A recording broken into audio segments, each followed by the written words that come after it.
Welcome, welcome, welcome, and two more welcomes, one for the East Coast and one for the West Coast.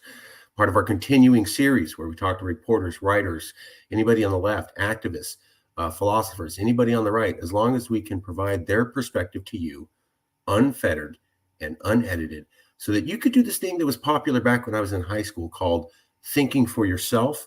Maybe it'll come back, maybe it won't, we don't know. With us today, it is our privilege to have Professor Robert G. Boatright. He's a professor of political science at Clark University. Give me 1 second, just check something. Okay, we're doing great. I met him through an interview with Professor William D. Schreckheis. Professor Boatright is a professor of political science at Clark University in Worcester, Massachusetts. He teaches courses on American political behavior, political parties, campaigns and elections, interest groups, political participation, and political theory. He started chairing the department in 2022. His primary field of research is campaign finance, but he's also written on other subjects, including congressional politics and elections, redistricting, and various aspects of jury service. He's published 3 books on congressional primaries, and in 2011, he published a book analyzing the effect of campaign finance reform laws on U.S. and Canadian interest groups. He's also recently completed an edited volume comparing recent changes in campaign finance laws in Western democracies. And he also worked on a book with his Clark colleague Valerie Sperling on how the gender themes of the Trump and Clinton campaigns influenced House and Senate races of 2016. He's also working on a history of changes in primary election laws during the mid-20th century. So very well versed. He's also taught at Clark since 2005. Before that, he was at Swarthmore College. He worked as a research fellow at the Campaign Finance Institute, as an American Political Science Association Congressional Fellow, and a research associate at the American I've never seen that word before. Judicature Society. That's awesome.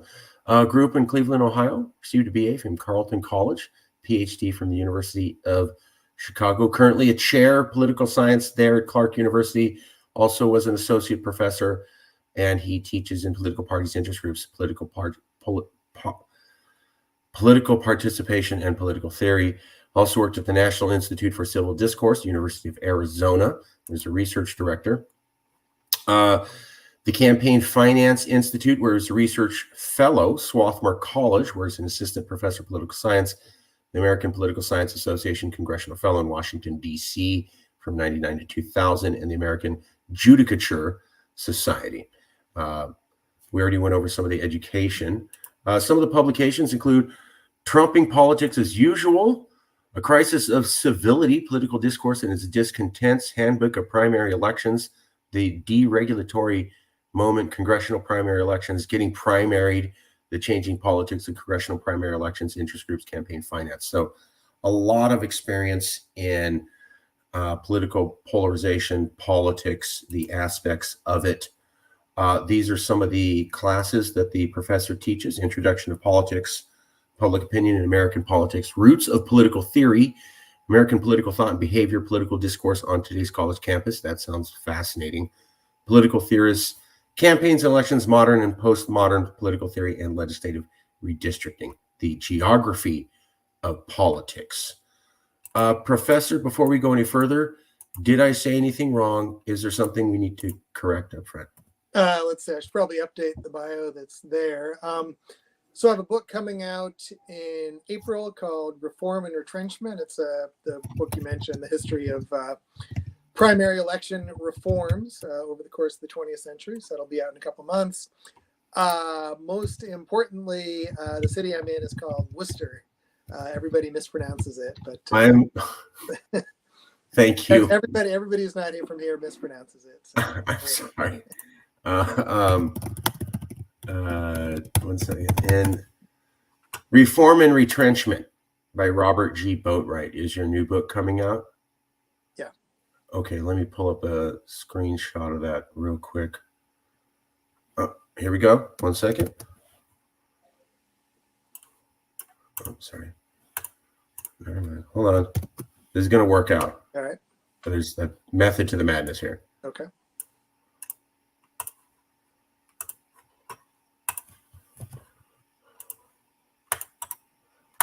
There you go. Cool. Oh, that's at least the book. You can see it. So that'll give it a second for that to moderate and adjust. 1 second here.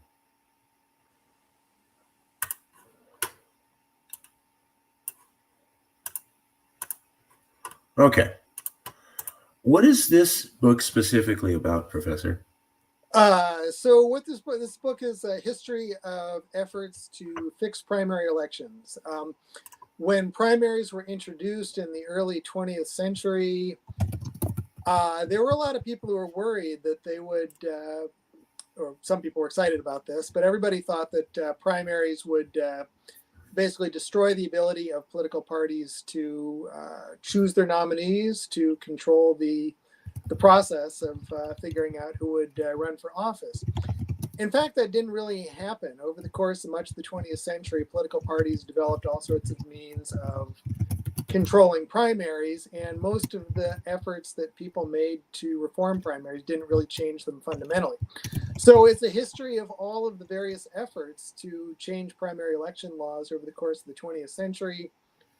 A lot of it is really an effort to just sort of fill in this big gap in the historical record. We know a lot about the introduction of primaries, and there's been a lot of scholarship on primaries over the past 20 years, but really very little has been written about the history of primaries from roughly 1928 till about the 1970s. So part of the effort there is just to provide a history to show all of the ways that people have sought to change the primary process.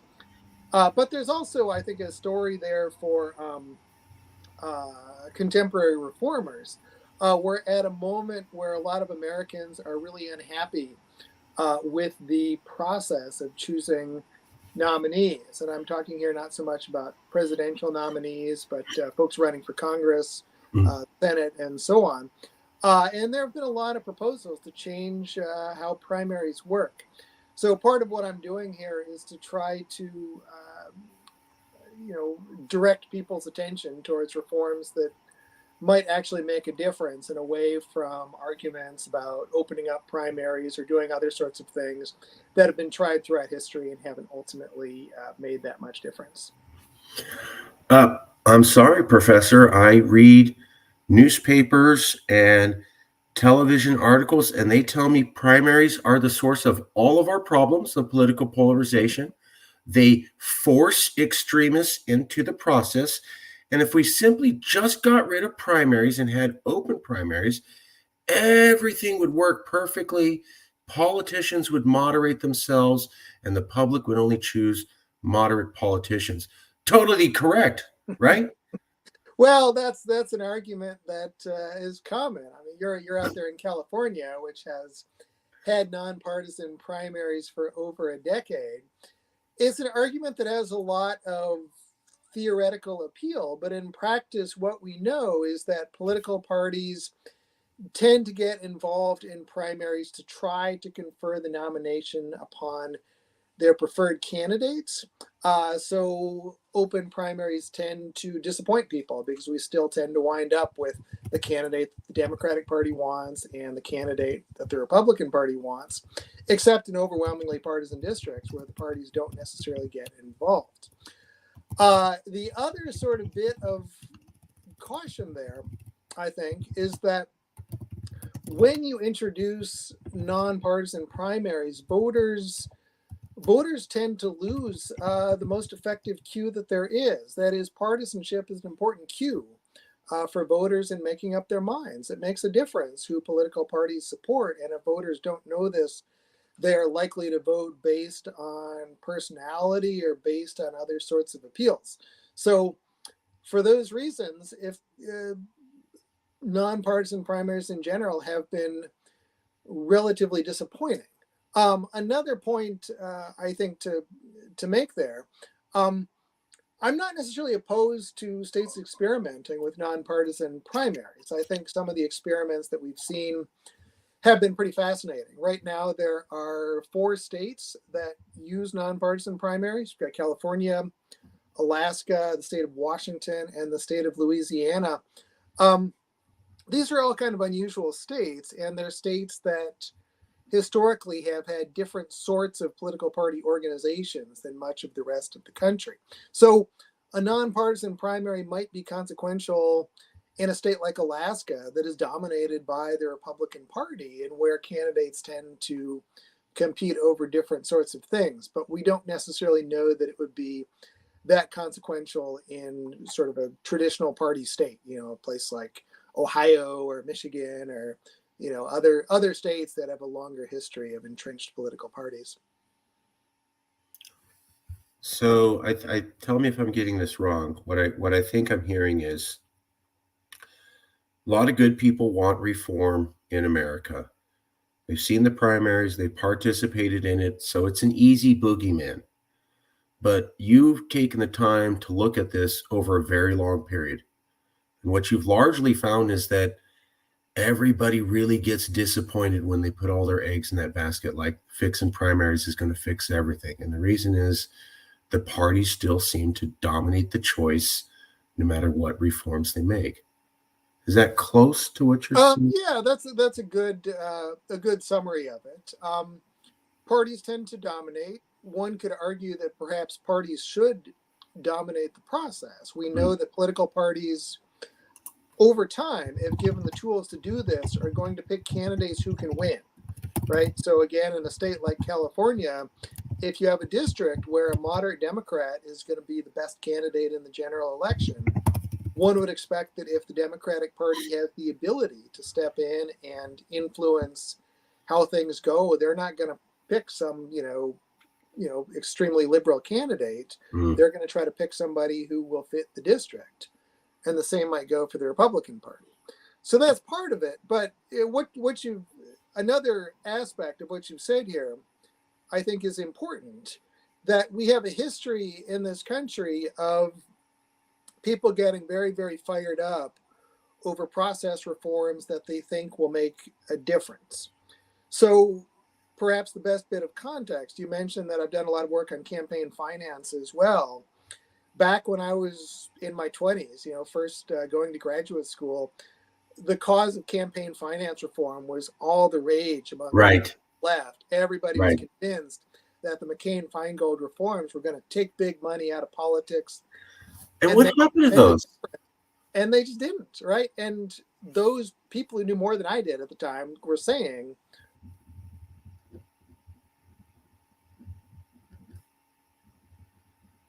give it 1 second. He'll be right back.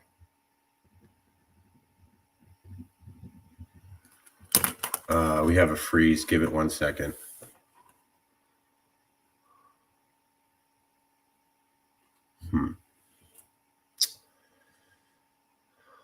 Okay, you're back. Okay, you were saying McCain-Feingold campaign finance reform. Yeah, so it was a process reform that a lot of people with the right kinds of ideas, right? People who are concerned about the role money played in politics. I think when you look back 20 some years later, the legacy of McCain-Feingold is that, number one, it made the campaign finance system a lot harder to understand, right? A lot more complicated. Yeah. And it certainly didn't do the things that reformers wanted.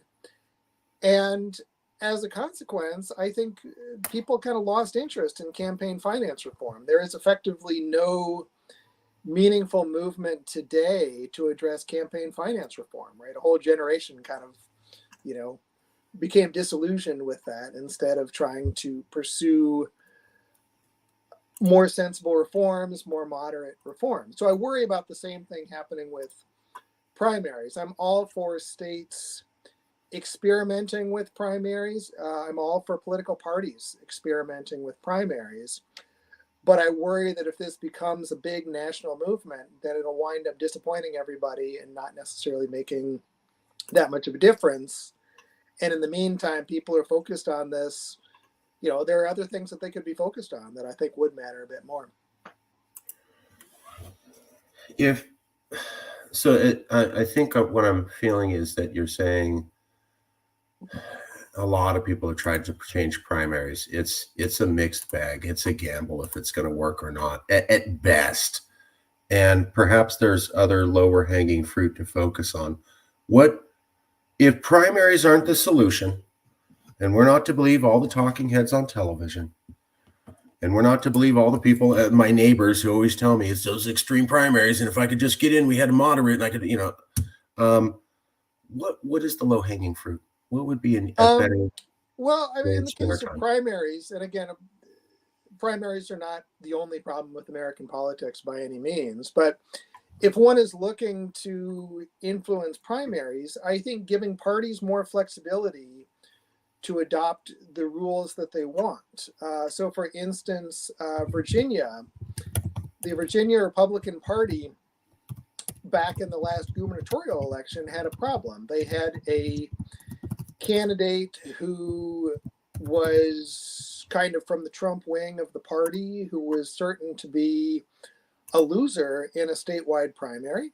Um, and so they decided that they wanted to use ranked choice voting in the Republican primary. And primaries in Virginia are kind of weird in a lot of ways, but they adopted ranked choice voting for that primary. They wound up choosing somebody who is going to be much more competitive in the general election, the guy who eventually won, Glenn Youngkin. And they were able to do that because Virginia law allows political parties to make their own rules about how primaries are going to go.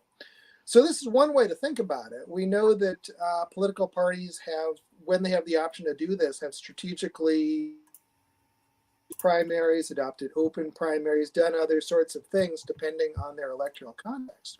So one way to think about this is that if parties have more power, there may be some states where the political parties are kind of extreme, but for the most part, parties will use their power to choose candidates who are likely to win. So that's one way to think about it. Another reform that I think has a lot of potential is to try to push states in whatever way we can to consolidate their primaries on a small number of dates. We know that countries that have one primary date, France, for instance, an example of this, have very high turnout compared to the United States. The US has primaries spread all through the calendar year. And as a consequence, primary turnout varies dramatically depending on what's on the ballot, depending on what time of year it is. So, if our goal is to get more people involved in primaries, working to try to get all the US states to have their primaries on the same day or on a small number of days would bring in a lot of people who are perhaps a little bit peripheral to the process. So, those are some primary reforms that I think would matter. But I think a lot of the consequential reforms, if you're thinking about reducing polarization, combating extremism, and so on, a lot of the most important reforms don't necessarily have anything to do with primaries. I think taking steps to get super PACs out of politics, or to think about congressional districting, change congressional districting laws, are likely to make more of a difference than primary laws will.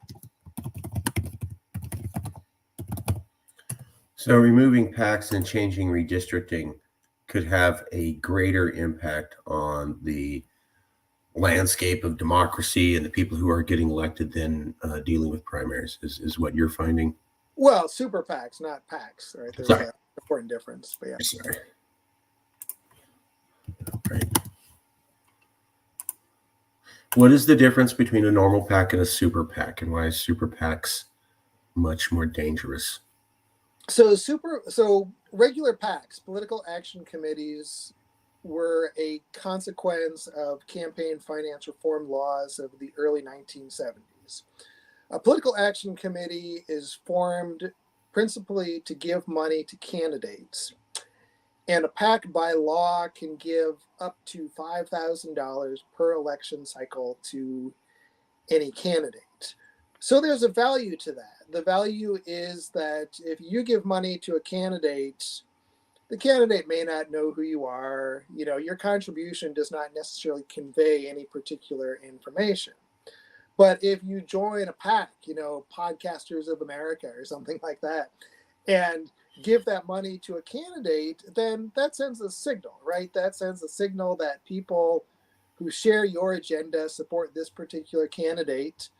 That's meaningful for the candidate because the candidate knows why you gave them that money. And it's a good signal, perhaps, to the public, those who would take a look at campaign contributions. So PACs are a useful aggregator of citizen money. PACs also, I mean, there are arguments people have made that are critical of PACs, but the other important thing is because a PAC is limited to giving no more than $5,000 Right. to a candidate. You could argue that PACs in the aggregate might be a problematic thing, but you can't point to any one PAC and say that PAC bought that candidate off, right? That PAC bought the election.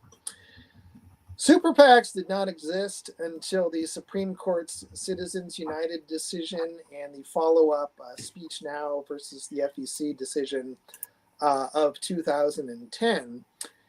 In the Citizens United decision, the Supreme Court argued that as long as an organization was spending money talking about a candidate or talking about issues, there were no limitations that could be put on what that group spent. So a super PAC is an organization that doesn't give money to candidates, but spends money talking about political issues. And the court also ruled in the Citizens United decision that you can't place any restrictions on what these groups can say. Right. So if I were to say, vote for Donald Trump, right? That's speech, right? That's according to the court in the Citizens United decision. As long as I don't speak to Donald Trump about what I'm doing or ask him, where would you like me to run these advertisements? I can say as much as I want. I can say anything I want. I can spend as much as I want on advertisements. Right. So that's a very different kind of thing. And over the past decade, what it means is that, it means two things. It means, first of all, that candidates and political parties have, in effect, these parallel campaign organizations. If you look at the Ron DeSantis campaign, for instance, there is a super PAC that supports Ron DeSantis. They don't speak to him about stuff, but they hold events. DeSantis happens to show up, right? They do other things that look an awful lot like coordination, but technically are not. So that's one problem. But to get to the polarization story, all this sort of stuff, political parties are going to spend their money responsibly, right? The goal of the Republican Party is to elect Republicans. But a super PAC can have all sorts of other kinds of goals. So many of the more consequential super PACs have been organizations that are funded by a rich guy with an agenda, right? And that person may not care about maximizing the number of Republicans who win or choosing Republicans who can win in competitive districts. They may want to get their ideas out there to support candidates who they just think are right, regardless of whether they are the best candidates for those districts. So super PACs over the past decade, I think, have played a substantial role in causing political polarization because they've backed people who are kind of weird, to be honest, right? They have spent lots of money supporting candidates who are not necessarily winners, but sort of flooding the political market with money. Super PACs are not accountable, right? If you're unhappy with what Republicans are talking about or Democrats are talking about, you can make your voting choices accordingly, but you can't vote against a super PAC, right? They're not the organizations that are doing this. And I think they've also intimidated a lot of candidates, right? Anybody who is running for office today runs with the possibility that some wealthy individual who just doesn't like them could choose to spend millions of dollars against them. So they've, I think, chilled the ability of politicians to try to represent people because of this concern. So the unlimited amount of influence of money has really kind of hurt democracy, it seems. Yeah, that's a good argument. Yeah. According to Wikipedia, I know Wikipedia, but they're saying, like, basically what you said, the Supreme Court did the Citizens United versus Federal Election Commission, and they struck down parts of the McCain-Feingold Act, so that basically neutered the ability to have real campaign, finance reform. And I don't know where we go after the Supreme Court strikes it down. You'd have to have a constitutional amendment, right, to undo that? Um, to undo the Citizens United decision, yes. This is a long-term project that would require either a constitutional amendment, which is very difficult, or would require a change in the court. There are a lot of other efforts Sure. people have explored. For instance, the public doesn't know very much about who funds super PACs. Um, Many states have taken steps to try to clarify this. Here in Massachusetts, for instance, any super PAC advertising in a state election is required at the end of that advertisement to tell you who the three largest donors to that super PAC are. Okay. My guess would be California probably has similar laws. So it's not going to solve the problem, but it means that if some wealthy individual wants to fund a super PAC, at the end of that ad, you know, they have to say, this is me, I'm the one. Identify themselves. Yeah.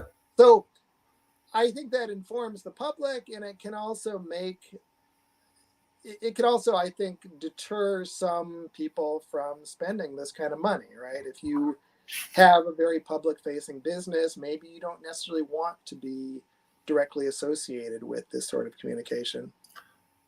That's a point. Well, thank you for coming out and explaining this. I really appreciate it. It gave us a much more in-depth view of primaries and the false hope that they can solve everything. That I've already starting to see other people say. I want to ask you two last questions. Is political polarization bad? You're an American. You're a citizen. You've lived on this earth for a while. Not trying to be mean. Are things the way they've always been? And we really haven't seen an increase, and everything's fine. And America's kind of a rough and tumble country, and we go through these periods. Or, oh my God, I've been around for a while, and things have definitely changed for the worse.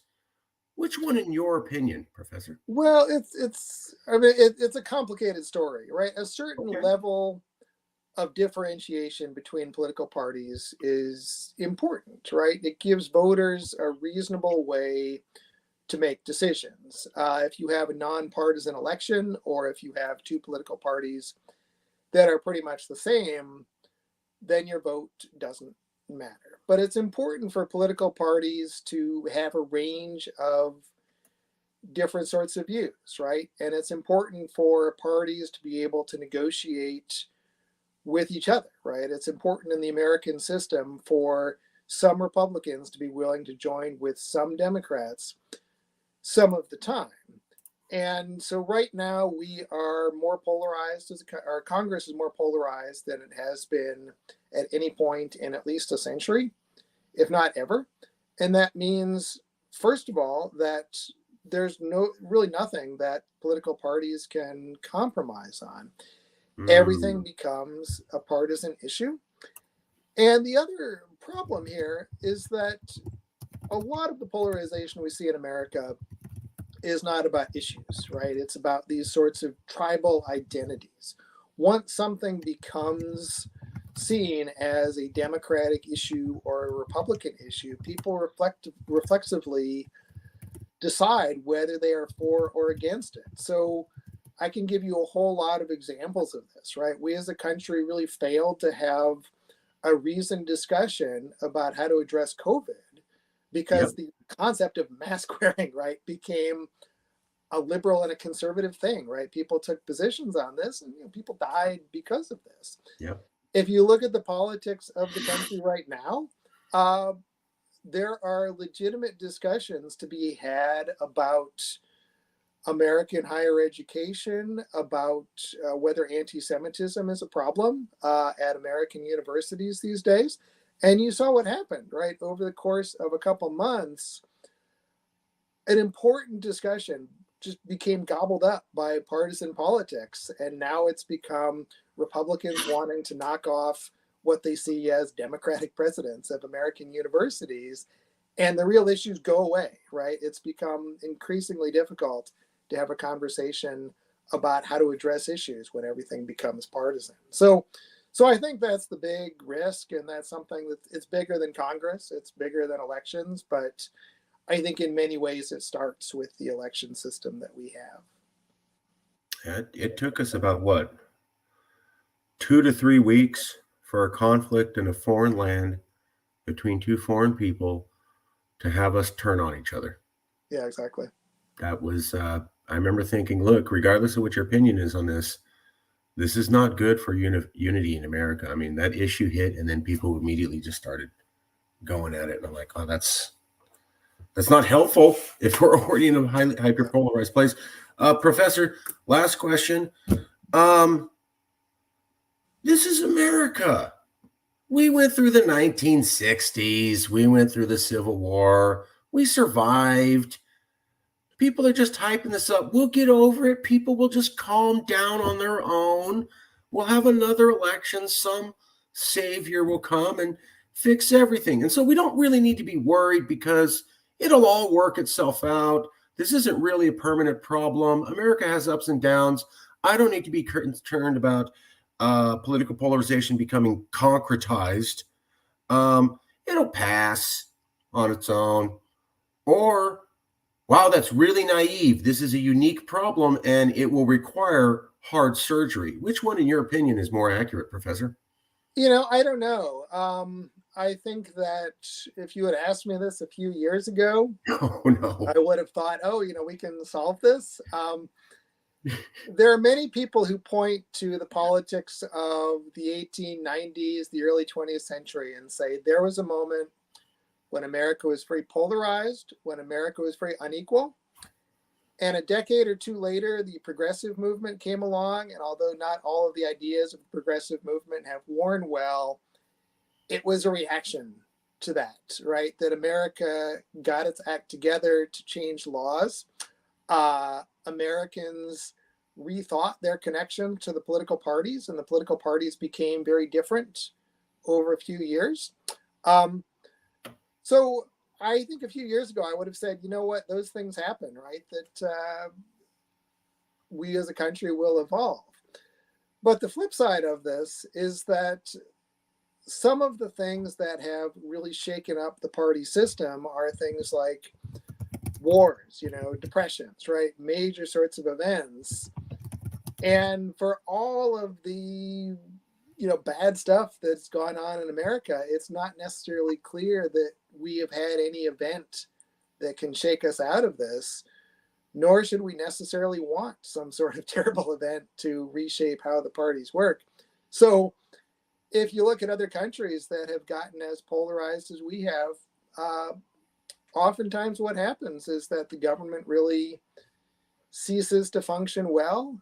People turn away from political life. Those governments become less and less democratic. And, there are worse things to happen, right? But, look at a country like Argentina, for instance, a country where political polarization turned into something very different, right? But it's something that really crippled a country that once upon a time was seen as a potential economic powerhouse, right? That could be the sort of future we're looking at here. So I don't know what the answer is. It's one of the very scary and very appropriate. I was laughing because there were other professors who literally said what you had said. Wow. There was one who had said, if you look at Argentina, apparently what they do now is they have pendulum administration. So one administration comes in and says, we're doing all this stuff. Yeah. And then the next one comes in and goes, we're scrapping all of that. And I'm going to investigate the last guy in office. And this is basically the way that it goes. So you're like, the law's this, now the law's this, now the law's that, now the law, massive swings. And it scares the hell out of citizenry, the academic class, and most importantly, businesses who want to invest money. That businesses don't like chaos. So that's horrible. The other thing was that there are some professors who said, I think this is close to the Civil War climate. I don't want to get into that. They had some good reasons to say that. But one thing that a few said that scared me, and this resembles or as resilient to your comment, was they were saying, I think the most likely thing is not a future civil war. It's that we turn into a Brazil quality of democracy and just stay there for the next 30 to 40 years. I found that terrifying. Yeah, I mean, I think that's more likely, right? The Civil War analogies, I think, are a little bit flawed because for all the talk of red states and blue states, that's not really where we're at, right? You go to Austin, Texas, you go to Atlanta, Charleston, South Carolina, whatever, right? Those cities are not that different from northern cities, right? It's not the case that one half of the country is lined up against the other half, right? It's more complicated than that, which means that I think the analogy to something like Brazil or Argentina is perhaps more compelling, right? We're not going to go to. I'm glad that we're not talking about a civil war, but wow, Brazil level democracy doesn't seem good. Give it a second. It just froze. He'll be right back.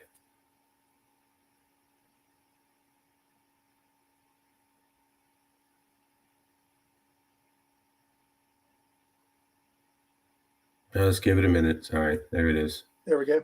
We're back. So the theory that we could end up like a Brazil quality democracy, you feel is a lot more realistic than people who posit that we could go back to some sort of civil war level of animosity. I think so. I mean, I really don't know. Like probably most people you talk to, right? I got out of the business of making predictions several years ago. Fair. Was January 6th shocking to you? Or were you like, yeah, it's a rough and tumble country. We've had tough times before. No, it was shocking. I mean, we haven't seen anything like that in a long time. But, the fact that the political system digested that and went on, right, that's shocking too. That is very shocking. Yeah, I was more horrified. I thought I was horrified by January 6th, and then I was more horrified when the Republican Party condemned it and then walked back their condemnation. That was the one that really got me. I was like, you're walking back your condemnation? Okay. Last question. You're not you. You're not me. You're a third-party person watching this interview. Wow, they learned a lot.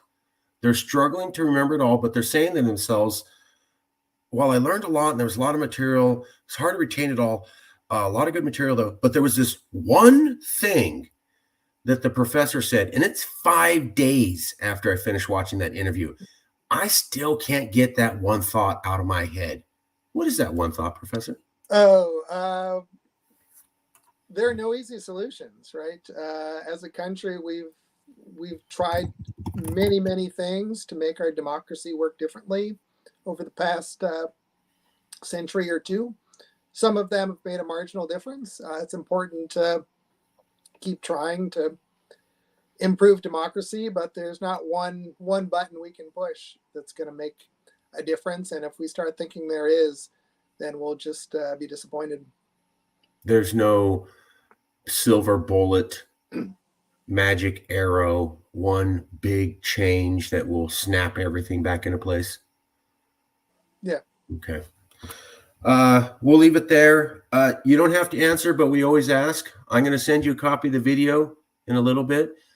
If there's anybody you can think of who might be willing to be part of an honest conversation on political polarization, we would love any recommendations. You don't have to. We just always ask and try to keep it going. Okay. I'll send you a copy of the video soon, and we'll go from there. And I want to say thank you for your time. All right. Thank you. I really appreciate it. I'll email you soon. Thank you, Professor. Thanks. Bye-bye.